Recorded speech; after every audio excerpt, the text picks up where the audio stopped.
नमो अरिहन्ताणं नमो सिद्धाणं नमो आयर्याणं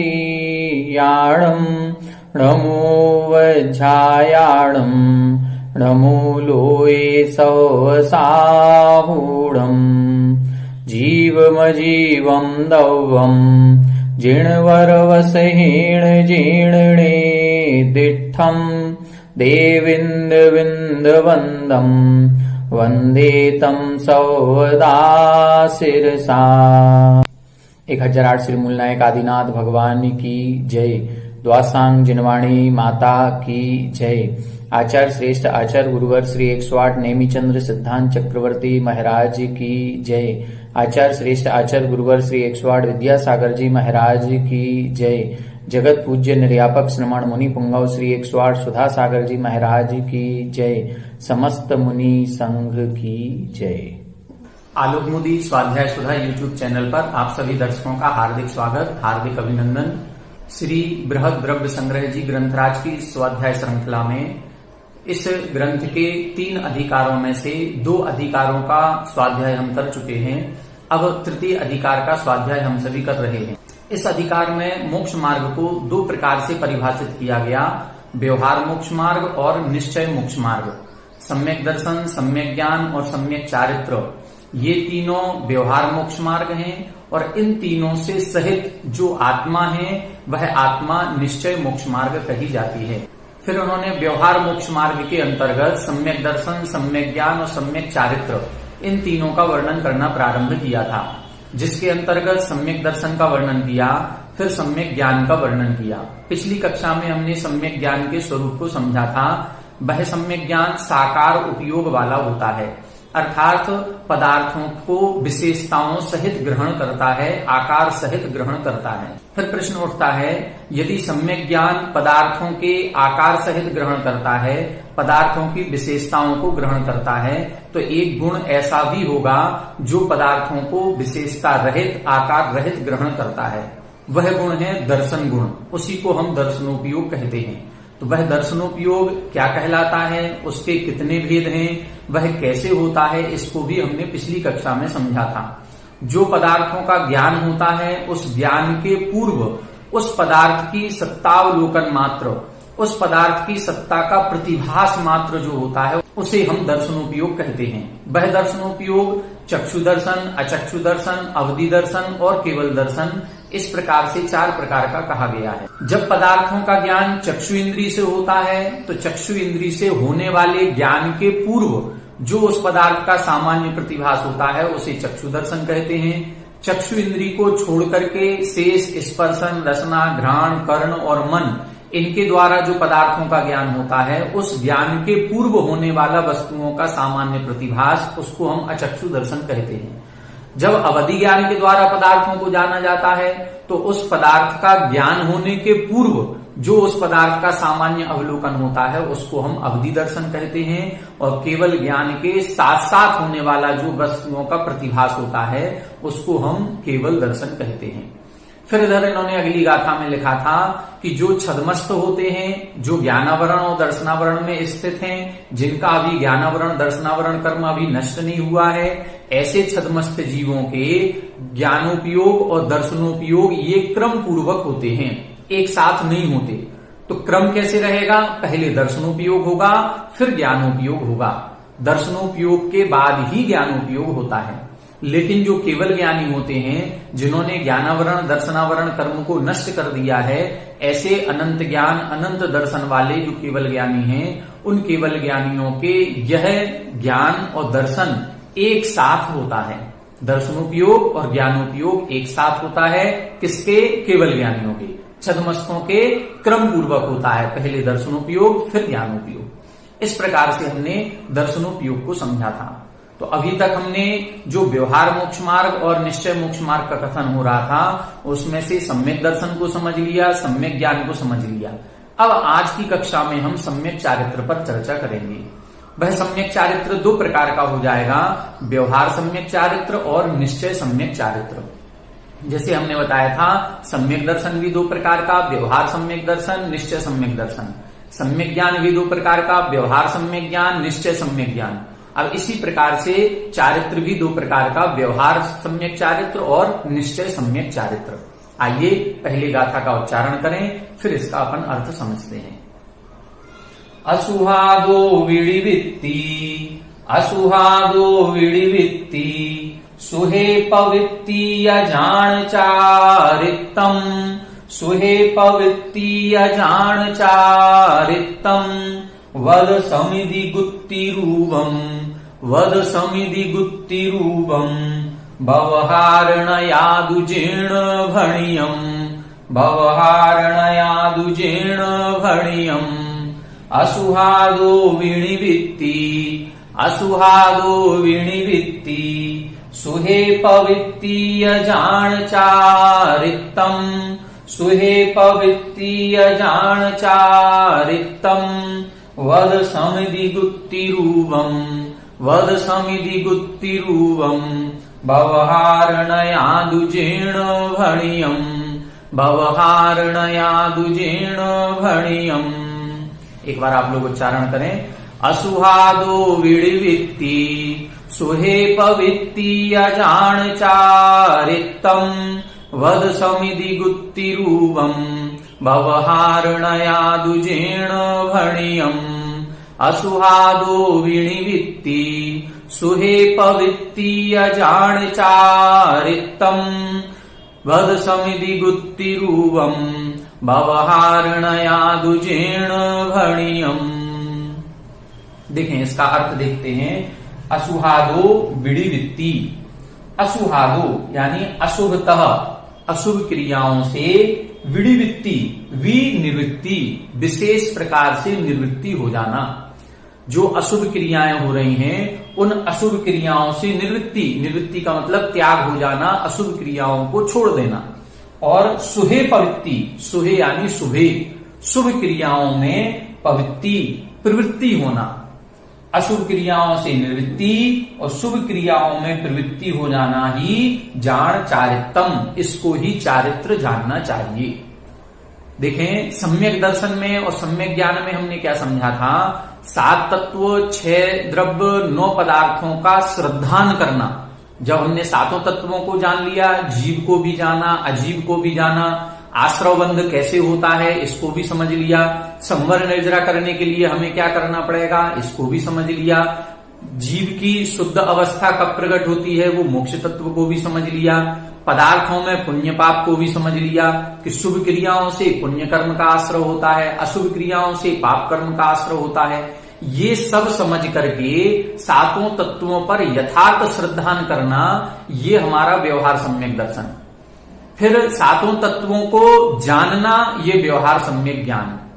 अब व्यवहार सम्यक चारित्र बता रहे हैं। अब जब हमने 7 तत्वों को श्रद्धान कर लिया, 7 तत्वों को जान लिया, अब हम क्या करें, आश्रव बंध जिनसे हो रहा है, जिनसे आत्मा कर्म बंधन को प्राप्त हो रही है या जिससे आत्मा अशुद्ध परिणति को प्राप्त हो रही है, आत्मा की संसार अवस्था बनती है, उन क्रियाओं को छोड़ें। और दूसरा क्या करें, उन क्रियाओं को अपनाएं जिनसे हम आश्रव बंध से बचें, अर्थात संवर और निर्जरा कर सकें। मतलब जिससे अब संसार मार्ग दूर हो जाए और हम मोक्ष मार्ग की ओर बढ़ चलें, ऐसी क्रियाओं को करना। अभी तक हम क्या कर रहे थे, अभी तक तो हम पाप क्रियाएं ही कर रहे थे, अशुभ क्रियाएं कर रहे हैं। मन, वचन और काय, ये 3 योग होते हैं। इन मन, वचन, काय की प्रवृत्ति से ही आश्रव होता है। काय वांग मनः कर्म योगः सा आश्रवः। फिर इसमें आगे लिखा शुभः पुण्यस्या शुभः पापस्य। मन, वचन, काय की क्रिया ये योग कहलाती है और वह योग ही आश्रव है। अब वह योग जब शुभ होता है तो पुण्य कर्मों का आश्रव होता है, जब अशुभ होता है तो पाप कर्मों का आश्रव होता है। अशुभ से क्या मतलब है, जब हमारे मन, वचन, काय की प्रवृत्ति पाप रूप होती है, हिंसात्मक हो जाए, हमें झूठ बोलने का विचार आए या झूठ बोलते हैं, दूसरे की धन संपत्ति को हरण करने का मन में विचार आए, पर पदार्थों को भोगने की इच्छा हो, परिग्रह आदि को जोड़ने की इच्छा हो रही है, ये सारे 5 प्रकार के पाप, इन 5 पापों को करने की जब इच्छा होती है या इन 5 पापों में प्रवृत्ति होती है तो उसको हम अशुभ क्रियाएं कहते हैं। और जब इन 5 पापों को छोड़ करके जीव रक्षा का भाव आए, सत्य वचन बोलने का भाव आए, किसी के भी धन संपत्ति आदि को देख करके मन में लोभ, लालच, तृष्णा, आशा आदि की भावों की उत्पत्ति ना हो, पर पदार्थों को भोगने की इच्छा ना हो, परिग्रह को सीमित करने की इच्छा हो, ये सब कहलाएगा, ये पुण्य क्रियाएं कहलाएंगी। जब 5 पापों को छोड़ते हैं तब व्रत रूप परिणाम बनते हैं। तो अशुभ क्रियाओं से निवृत्ति हो और शुभ क्रियाओं में प्रवृत्ति हो। जब शुभ योग होगा, शुभ मन योग, शुभ वचन योग, शुभ काय योग, तो फिर जो कर्मों का आश्रव होगा वो पुण्य आश्रव कहलाएगा। और उस समय जब हम शुभ क्रियाएं करेंगे, जब हम हिंसा को छोड़ेंगे, अहिंसा को अपनाएंगे, तो इसमें 2 चीजें हो रही हैं। अहिंसा को अपनाया है तो हमारी प्रवृत्ति अहिंसात्मक हो रही है। तो जब प्रवृत्ति होगी तो शुभ कर्मों का आश्रय होगा। लेकिन जो अशुभ क्रियाएं थी जिनसे हमारी निवृत्ति हुई है, अशुभ क्रियाएं कौन सी थी? हिंसात्मक क्रिया। उस हिंसात्मक क्रिया से निवृत्ति होने के कारण से उस हिंसात्मक क्रिया के द्वारा जो पाप कर्मों का आश्रय होना था, हम उस पाप कर्म के आश्रय से बचे हैं। इसी को हम संवर कहते हैं। ठीक है, तो यहां पर जो निवृत्ति हो रही है, अशुभ क्रियाओं से निवृत्ति और शुभ क्रियाओं में प्रवृत्ति। हमने झूठ बोलना छोड़ दिया, सत्य बोलना प्रारंभ कर दिया। तो झूठ बोलने रूप जो क्रिया हो रही थी उससे निवृत्ति होना और सत्य बोलने रूप, वचन बोलने रूप क्रिया में प्रवृत्ति होना, इसी को जान चारित्रम, इसी को चारित्र जानना चाहिए। हम मन से ना तो अशुभ सोचेंगे, न वचनों से अशुभ बोलेंगे, न काय से अशुभ क्रियाएं करेंगे। तो अशुभ क्रियाओं से निवृत्ति होना, शुभ क्रियाओं में प्रवृत्ति होना, इसी को जान चारित्रम, यही चारित्र कहलाता है। ये किस रूप में होता है? तो लिखा वद समिधि गुत्ति रूपम। जब हम शुभ क्रियाएं करेंगे, अशुभ क्रियाओं को छोड़ेंगे, तो हमारी क्रियाओं में क्या विशेषता आएगी? हम व्रत सहित कहलाएंगे। हमारी क्रियाएं समिति पूर्वक होंगी अथवा गुप्ति रूप से होंगी। वद, व्रत किसे कहते हैं? जब हम पापों को छोड़ते हैं। विरति व्रतम, विरति यानी विरक्त होना, दूर होना, उसको हम व्रत कहते हैं। किससे दूर होना? आचार्य उमा स्वामी जी ने तत्वार सूत्र जी के 7वें अध्याय के प्रथम सूत्र में लिखा, हिंसा न तस्तेया ब्रह्म परिग्रहेभ्यो विरतिर व्रतम। हिंसा, अनृत, स्तेय, अब्रह्म और परिग्रह, ये जो 5 पाप हैं, इन 5 पापों से विरक्ति होना ही व्रत है। व्रत कोई अलग चीज नहीं है। वही 5 पाप रूप जो हमारी अशुभ प्रवृत्ति हो रही थी, उस अशुभ क्रियाओं को छोड़ दिया। अब हम क्या करेंगे? अब हम 5 अणुव्रत या 5 महाव्रत रूप क्रियाएं करेंगे। इसी प्रवृत्ति को हम चारित्र कहते हैं। यहां पर चूंकि मोक्ष मार्ग का कथन है, इसलिए मोक्ष मार्ग के कथन की अपेक्षा से यहां एक देश चारित्र का कथन नहीं है। यहां पर जो चारित्र का विधान किया जा रहा है वो सर्वदेश चारित्र अर्थात महाव्रतों का वर्णन किया जा रहा है। तो यहां पर 5 पापों का स्थूल त्याग नहीं, सूक्ष्म रूप से त्याग करेंगे तभी मोक्ष मार्ग हमारा बनेगा। तो 5 पापों का सूक्ष्म रूप से त्याग कर लें, तब हमारे 5 महाव्रत बन जाएंगे। ठीक है, फिर 5 महाव्रत हो जाने के बाद अब हमारी 2 प्रकार की क्रियाएं होंगी। या तो हम मन वचन काय को स्थिर करके एक आसन से प्रतिमान योग धारण करके बैठ जाएंगे। जब भी मुनिराज दीक्षा लेते हैं तो चतुर्थ काल में जो उत्कृष्ट सहनन वाले मुनिराज होते थे, दीक्षा लेते ही प्रतिमा योग धारण करके बैठ जाते थे और जब तक केवल ज्ञान ना हो तब तक अपने आसन से उठते ही नहीं थे, ना आहार आदि के लिए, ना किसी विहार के लिए, ना किसी अन्य कारण से।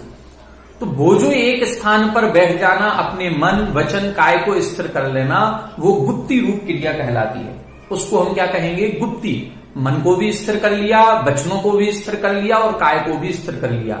हम चलेंगे ही नहीं, हम बोलेंगे ही नहीं, और हम मन से जो प्रवृत्ति हमारी हो रही थी, जो अभी घर गृहस्थी के कार्यों में हमारा मन जा रहा था, जो पाप रूप अशुभ रूप प्रवृत्ति हो रही थी, उसको हम नियंत्रित करेंगे और शुभ रूप प्रवृत्ति करेंगे। मन से भी अब हम अच्छा सोचेंगे। ये जो प्रवृत्ति परक होता है उसको हम गुप्ती कहते हैं। गुप्ती दोनों प्रकार की होती है, व्यवहार गुप्ती भी होती है, निश्चय गुप्ती भी होती है। व्यवहार साधन है, निश्चय साध्य है। व्यवहार गुप्ती के माध्यम से ही हम निश्चय गुप्ती तक पहुंचेंगे। व्यवहार गुप्ती में क्या होगा? व्यवहार गुप्ती में हम काय को स्थिर कर लेंगे, वचनों को स्थिर कर लेंगे और मन को अशुभ से शुभ में लगाएंगे। जो अभी मन अशुभ क्रियाओं में जा रहा था, इधर उधर की बातें सोच रहा था, उसको हम शुभ की ओर लगाएंगे। पंच परमेष्ठी का ध्यान करेंगे, आत्मा का ध्यान करेंगे इत्यादि। लेकिन जैसे ही वो सामायिक में लीन रहेंगे, अब जैसे बाहुबली भगवान 1 वर्ष तक तपस्या करते रहे, 1 वर्ष तक ध्यान में लीन रहे, तो 1 वर्ष तक उन्होंने अपने मन को नियंत्रित किया, अशुभ से शुभ की ओर लगाया। उसी 1 वर्ष के दौरान बीच बीच में कई बार ऐसा हुआ होगा जो उनकी जो मन की प्रवृत्ति है वो शुभ को भी छोड़ करके और अशुभ को भी, दोनों को छोड़ करके अपने आत्मा के ध्यान में ही लीन हो गई होगी। बस उसको बोलते हैं निश्चय गुप्ति। जब हम अशुभ को छोड़ करके शुभ में प्रवृत्ति करेंगे तो है व्यवहार गुप्ति, और जब शुभ और अशुभ दोनों को छोड़ करके आत्मा में ही लीन हो जाएंगे, जब मन की प्रवृत्ति ही रुक जाएगी, जब कुछ भी नहीं सोचेंगे, उसको बोलते हैं निश्चय गुप्ति। ये निश्चय गुप्ति तक पहुंचने के लिए हमें व्यवहार गुप्ति का पालन करना होगा। निश्चय गुप्ति सामायिक आदि के, ध्यान आदि के समय में ही होती है, हमेशा होती रहे ये कोई जरूरी नहीं है। लेकिन सामायिक हमने 1 घंटे की, पौन घंटे की है, उसमें 1 मिनट, 2 मिनट, 5 मिनट तक हो सकता है हम अपनी आत्मा में ऐसे डूब जाएंगे कि हमें शुभ और अशुभ का भी ध्यान नहीं रहेगा, मन की शुभ प्रवृत्ति भी खत्म हो जाएगी। उसको बोलते हैं निश्चय गुप्ति। तो यहां पर जो व्रत गुप्ति है, तो सबसे पहले क्रियाएं होंगी तो गुप्ति रूप होंगी। लेकिन अब वर्तमान में आज अंतिम हीन सहनन है। मुनिराज जो दीक्षा लेते हैं, दीक्षा लेने के बाद ऐसा प्रतिमान योग धारण नहीं कर सकते हैं कि जब तक समाधि मरण ना हो तब तक हम एक ही स्थान पर तपस्या करेंगे, ऐसा नहीं हो सकता। या जब तक केवल ज्ञान ना हो, ऐसा नहीं हो सकता। वर्तमान में इतनी सहन शक्ति नहीं है। जब गुप्ति में नहीं रह पाएंगे तो फिर आपको चलना पड़ेगा, मन वचन काय की क्रिया होगी। जब काय की क्रिया करेंगे, चलेंगे, बोलेंगे, तो फिर उनको समिति का उपदेश दिया गया। अब काय से क्रिया करना है, आहार आदि लेने के लिए जाना है, तो फिर हम जो जाएंगे वो ईरिया समिति से जाएंगे। 4 हाथ जमीन देख करके जाएंगे, किसी जीव की हिंसा ना हो जाए। हम आहार लेंगे तो एषणा समिति का उपदेश दिया गया, एषणा समिति से आहार ग्रहण करें। 32 प्रकार के अंतराय और कई प्रकार के दोष होते हैं, उन दोषों को टाल करके फिर आहार ग्रहण किया जाता है, ये एषणा समिति। अब जब आहार पानी आदि को ग्रहण करेंगे तो फिर हम शौच आदि को भी जाएंगे, तो फिर उधर उत्सर्ग समिति का उपदेश दिया गया। अब आते जाते समय अब हम संसार की सारी क्रियाएं करेंगे, ग्रंथ आदि को पढ़ेंगे या कमंडलू आदि को उठाएंगे, पाटे पर बैठेंगे, उठेंगे, लेटेंगे, तो फिर उस समय आदान निक्षेपण समिति का उपदेश दिया गया कि जब भी हम कोई वस्तु को उठाएं या किसी वस्तु को रखें तो हमारे हाथ में एक संयम का उपकरण, पिच्छी, मोर पंख की पिच्छी दी जाती है कि इससे पहले परिमार्जन करें, किसी जीव का घात ना हो जाए। ये आदान निक्षेपण समिति। फिर अब हम संसार में जब रहेंगे, हलन चलन करेंगे, क्रियाएं करेंगे, आहार आदि के लिए जाएंगे, श्रावकों के संपर्क में आएंगे, तो फिर श्रावकों से वार्तालाप भी होगा। जब वार्तालाप होगा तो उस वार्तालाप में भाषा समिति का ध्यान रखें, हम हित मित प्रिय वचन बोलें। तो इस प्रकार से समिति का उपदेश दिया जाता है। व्रतों का पालन दोनों में होगा। व्रतों का पालन मुख्य है, 5 महाव्रतों का पालन करना है। अब वो 5 महाव्रतों का पालन, अहिंसा व्रत का पालन 2 रूपों से होगा। या तो हम क्रिया करें ही ना, करें तो बहुत संभल करके करें। तो यदि हम क्रिया करेंगे ही नहीं तो वो गुप्ति हो गई, और यदि संभल करके कर रहे हैं तो वो समिति हो गई। तो कुल मिलाकर के 5 पापों से दूर होना ही मुख्य चारित्र है। 5 महाव्रतों में कौन कौन से व्रत हो गए? अहिंसा व्रत, सत्य व्रत, अचौर्य व्रत, ब्रह्मचर्य व्रत और अपरिग्रह व्रत। अब इन 5 व्रतों में भी मुख्य व्रत है अहिंसा व्रत। आचार्य पूज्यपाद स्वामी जी को सर्वार सिद्धि में पढ़ेंगे हम, तो उन्होंने लिखा कि मुख्य तो अहिंसा व्रत है, बाकी ये 4 व्रत तो बाड़ी के समान हैं। जैसे एक खेत में फसल होती है तो फसल अहिंसा व्रत के समान है, मुख्य है, उपयोगी है। लेकिन उस फसल की रक्षा करने के लिए हम चारों तरफ कांटों की झाड़ी लगा देते हैं, बाड़ी लगा देते हैं, जिससे कोई जानवर उस फसल को नुकसान न पहुंचा सके। तो मुख्य व्रत कौन सा है? अहिंसा व्रत है। हमें जीवों की हिंसा से बचना है, हमें द्रव्य हिंसा और भाव हिंसा दोनों हिंसा से बचना है, यही अहिंसा व्रत है। इस अहिंसा व्रत की रक्षा के लिए फिर 4 उपदेश और दिए गए कि यदि हमें हिंसा से बचना है, अहिंसा का पालन करना है, तो पहले झूठ बोलना भी छोड़ना पड़ेगा। हमें पर पदार्थों में जो हमारी आसक्ति बन जाती है, दूसरे की वस्तु में भी एक आसक्ति या तृष्णा का भाव हो जाता है, वो भी छोड़ना पड़ेगा। पर पदार्थों में रमण करने की इच्छा है, उसको भी छोड़ना पड़ेगा। परिग्रह को भी छोड़ना पड़ेगा, क्योंकि ये चारों पाप रहेंगे तो हिंसा होगी ही होगी। इसलिए हिंसा से बचने के लिए इन 4 की बाड़ी लगाई जाती है। मुख्य व्रत अहिंसा व्रत। इसलिए ऐसे 5 महाव्रतों की रक्षा के लिए ही फिर समिति और गुप्ती का उपदेश दिया गया। जो समर्थ होते हैं, जिनका सहनन शक्ति अच्छी है, वो गुप्ती रूप पालन करते हैं। आज भी वर्तमान में कई साधु ऐसे होते हैं जो अखंड मौन धारण कर लेते हैं या 2-2, 3-3 दिन तक एक आसन से साधना करते रहते हैं। तो ये जो साधना हो रही है, ये गुप्ती रूप व्यवहार चारित्र है। लेकिन जब गुप्ती में समर्थ नहीं होते हैं तो आहार आदि के लिए उठते हैं, उपदेश आदि देते हैं, ये सारी क्रियाएं होती हैं। ये सारा सब क्या है? ये व्यवहारणयादु जिण भड़ियम। ये कौन सा चारित्र कहलाएगा? व्यवहारणया। व्यवहार नय से इसको हम चारित्र कहते हैं। ठीक है, तो इसको अपन व्यवहार नय से चारित्र कहते हैं। ऐसा किसने कहा? जिण भड़ियम, ऐसा जिनेन्द्र भगवान ने कहा है।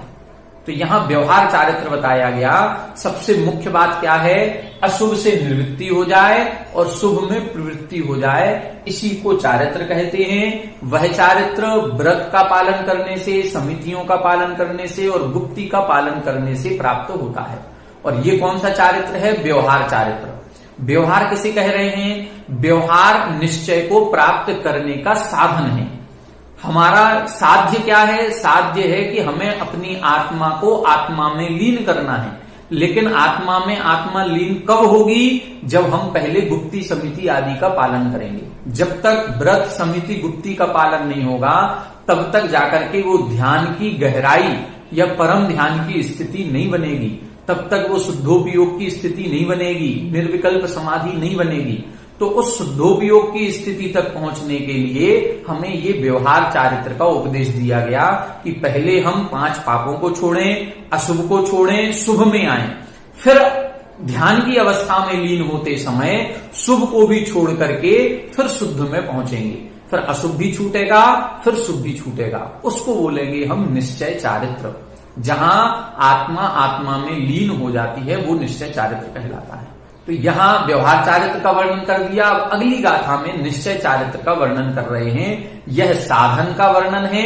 अब साध्य का वर्णन कर रहे हैं कि निश्चय चारित्र में क्या होता है, शुद्धोपयोग किसे कहते हैं, या निर्विकल्प समाधि किसे कहते हैं, अभेद रत्नत्रय किसे कहते हैं। ये सारी चीजें पर्यायवाची कहलाती हैं, एकार्थवाची शब्द हैं।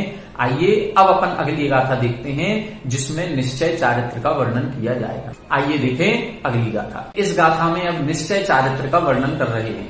अभी अपन ने व्यवहार चारित्र को समझा। व्यवहार चारित्र में ये बताया गया था कि अशुभ क्रियाओं से निवृत्ति होना और शुभ क्रियाओं में लगना।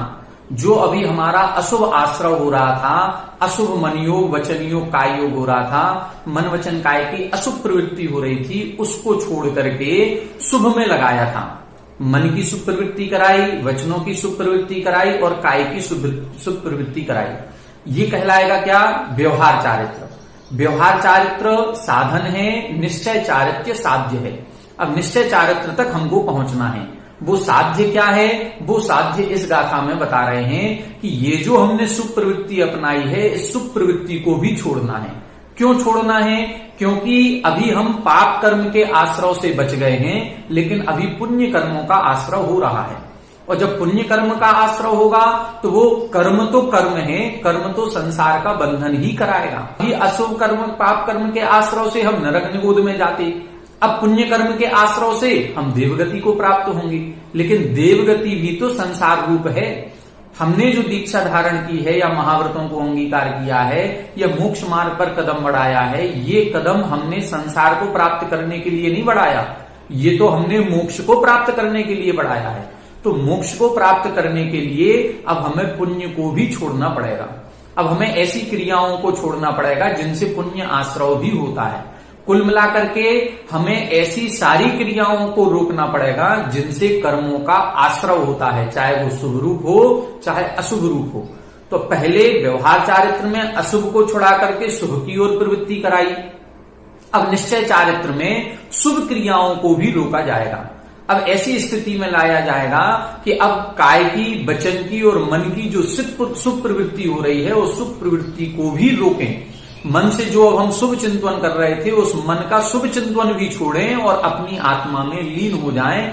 इसी को निश्चय चारित्र कहते हैं। आइए पहले गाथा का उच्चारण करें, फिर इसका अर्थ समझते हैं। बहिरभ्यंतर क्रिया, बहिरभ्यंतर क्रिया, रोहो भव कारणपणा षट्ठम, रोहो भव कारणपणा षट्ठम, णाणिस्सजं जिणुत्तम, णाणिस्सजं जिणुत्तम, तं परमं सम्मचारित्तं, तं परमं सम्मचारित्तं।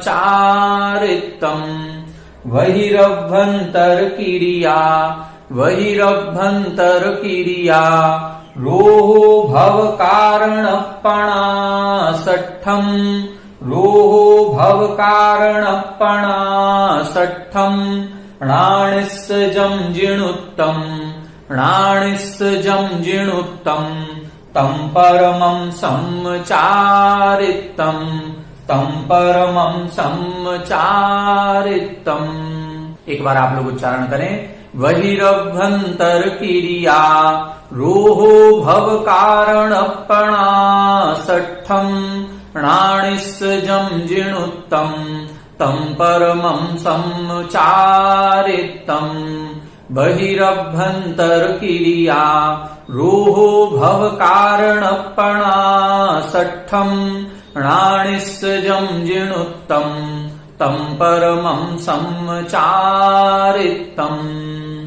देखें यहां बता रहे हैं अब भव कारण पणा षट्ठम।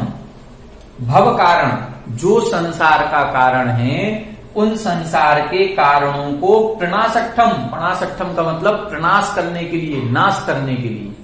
अभी जो हम कर रहे थे व्यवहार चारित्र में उसमें संसार के कारणों का नाश नहीं हुआ, उसमें हमने अशुभ को छोड़ा था, अर्थात नरक, निगोद आदि जो दुख रूप परिणति होती उससे हम बच रहे थे, लेकिन शुभ रूप प्रवृत्ति कर रहे थे जिससे हमारा संसार ही बढ़ेगा, हमें देवगति की प्राप्ति होगी। देवों से आएंगे तो फिर पुनः मनुष्य बनेंगे, भले उच्च कुल में मनुष्य बने, भले ही हमारे सारी सुख सुविधाएं मिलें उस पुण्य कर्म के उदय में, लेकिन रहेंगे तो हम संसार में हैं। तो अब हमें उस संसार जो प्राप्त हो रहा है, शुभ क्रियाएं हैं, उनको भी छोड़ना है। हमारा संसार नहीं बसना चाहिए, संसार नहीं बढ़ना चाहिए। तो लिखा भव कारण पणाशट्ठम, संसार के कारणों को नष्ट करने के लिए। अब संसार के कारण क्या है? हमारी मन वचन काय की प्रवृत्ति। तो मन वचन काय की बहिरंग अशुभ प्रवृत्ति को रोक करके हम शुभ प्रवृत्ति में आए थे।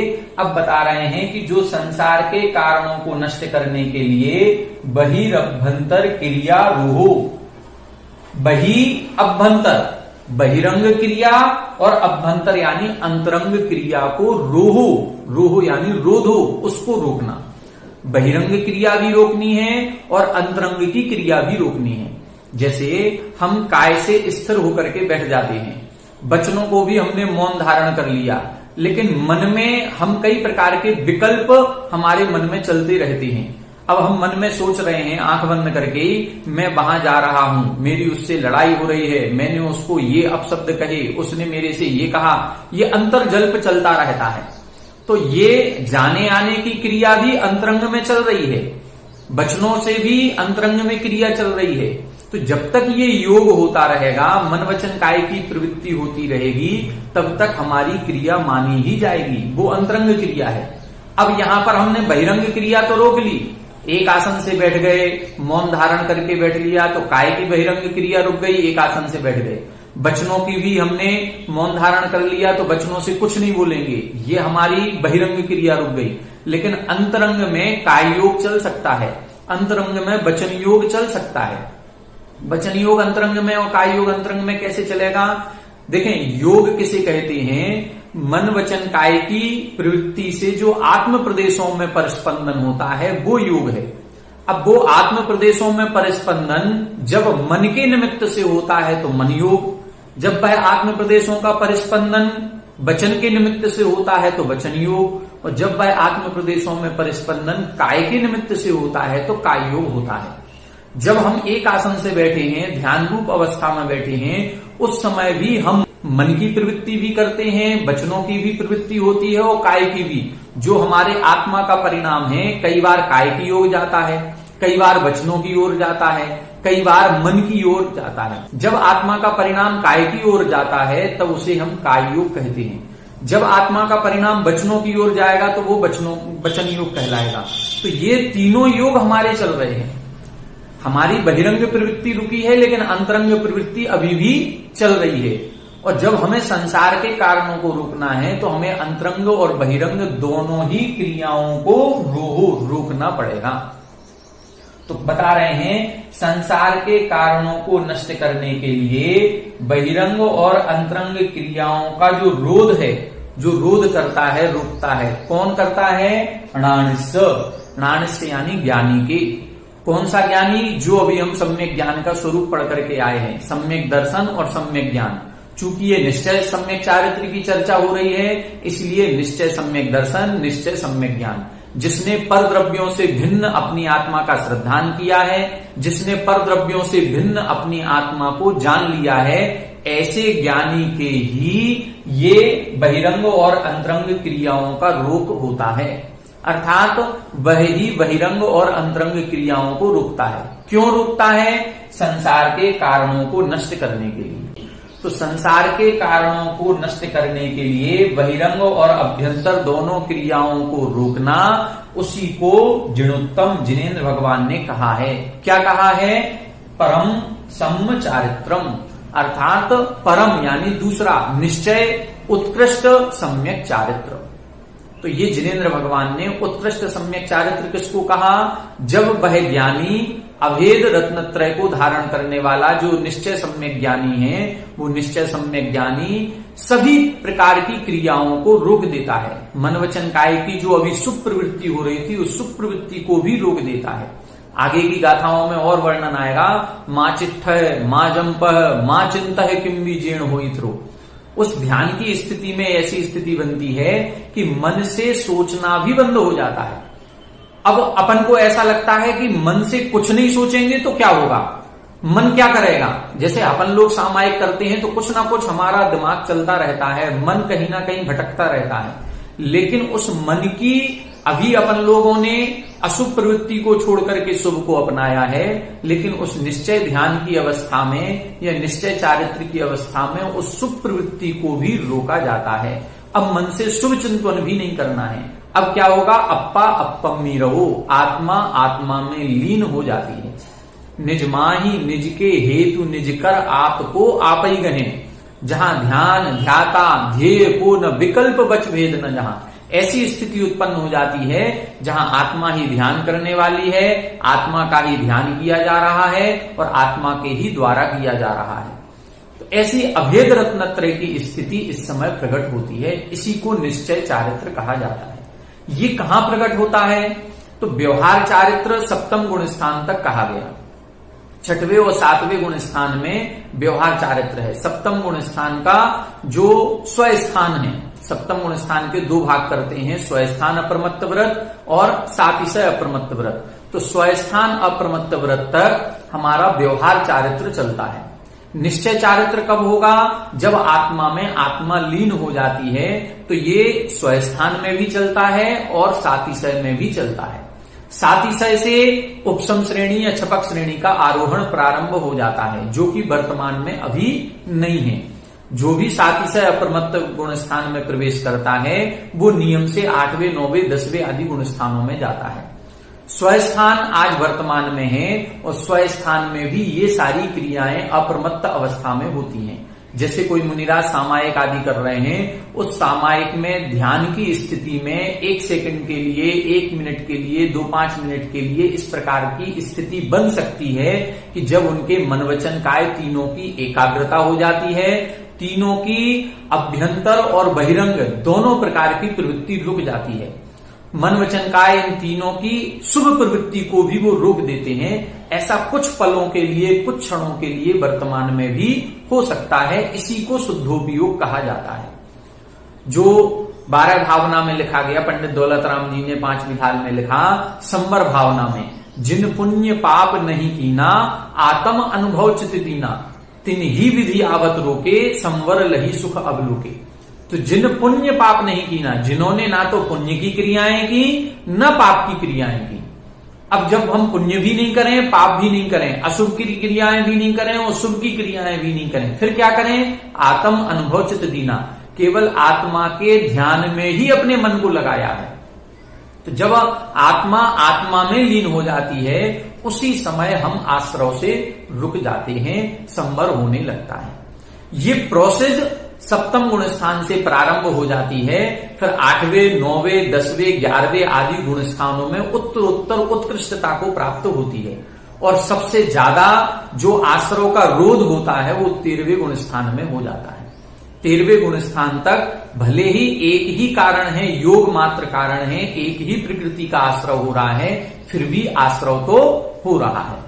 तो जब तक शरीर नाम कर्म का उदय है, जब तक मन वचन काय की प्रवृत्ति हो रही है, वो प्रवृत्ति से आश्रव होता है।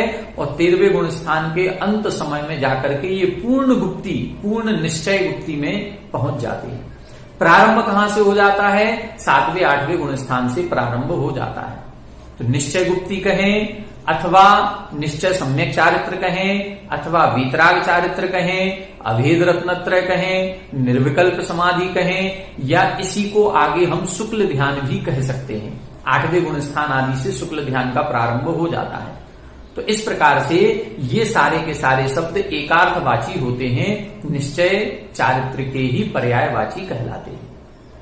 तो आज की कक्षा में हमने 2 गाथाएं पढ़ी, जिसमें चारित्र विशेष को पढ़ा। व्यवहार चारित्र क्या है? अशुभ क्रियाओं को छोड़ करके शुभ क्रियाओं में लगना, ये व्यवहार चारित्र है। इसमें व्रत, समिति, गुप्ति रूप क्रिया होती है।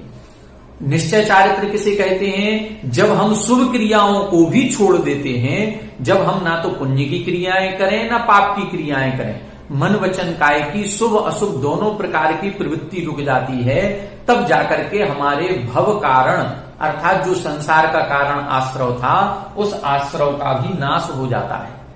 तो संसार के कारणों का नाश करने के लिए जो अंतरंग और बहिरंग दोनों प्रकार की क्रियाओं का रोध ज्ञानी जीव करता है, उसी को जिनेंद्र भगवान ने निश्चय चारित्र कहा है।